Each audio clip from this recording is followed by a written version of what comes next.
Pourquoi Rihanna a acheté son appartement avec un crédit alors qu'elle est milliardaire? Non, ce n'est pas parce qu'elle avait des problèmes d'argent. Je vais t'expliquer toute sa stratégie que tu peux reproduire, mais aussi les erreurs qu'elle a faites et que tu dois éviter. Pour rappel, Rihanna est devenue milliardaire en 2021.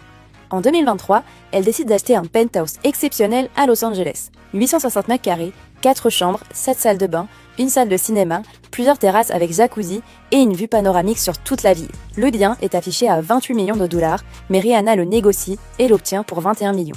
Et alors qu'elle aurait tout simplement pu payer le bien comptant, c'est-à-dire en une fois, elle a décidé de faire un prêt immobilier pour l'acheter. Peut-être que tu te demandes, mais pourquoi prendre un crédit bancaire quand on est milliardaire? La réponse est simple, on va te faire le calcul.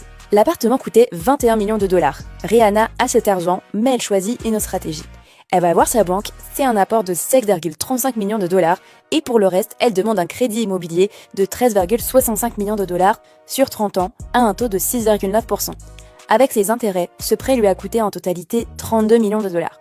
Comme les 13 millions ont été avancés par la banque, elle peut garder le même montant dans sa poche et l'investir ailleurs. Cet argent, elle peut le placer dans des investissements plus rentables comme des startups, des actions, de l'immobilier, etc.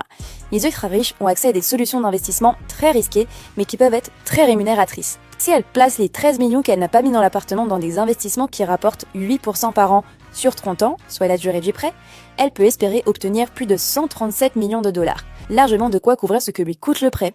Sur les 137 millions, on retire les 32 millions du prêt bancaire. Et Rihanna aurait donc eu dans sa poche 105 millions auxquels il faut retirer des impôts, plus un super appartement, tout frais payé. Mais malheureusement pour Rihanna, la réalité a été différente. Tout d'abord, elle n'a quasiment jamais habité dans cet appartement et moins d'1 an plus tard, elle l'a même revendu. Elle espérait le vendre à 25 millions de dollars pour faire une plus-value, mais finalement, elle l'a revendu à 20 millions de dollars et a donc perdu de l'argent dans l'opération. Bref, tu l'as compris, quand on investit, on ne peut pas gagner à tous les coups. Alors si tu veux copier Rihanna, tu peux le faire sur ces 3 points. La négociation du prix des biens immobiliers, l'utilisation de crédit comme effet de levier et la stratégie d'achat-revente pour gagner une plus-value, à condition bien sûr d'avoir choisi un bon bien et d'être bien formé.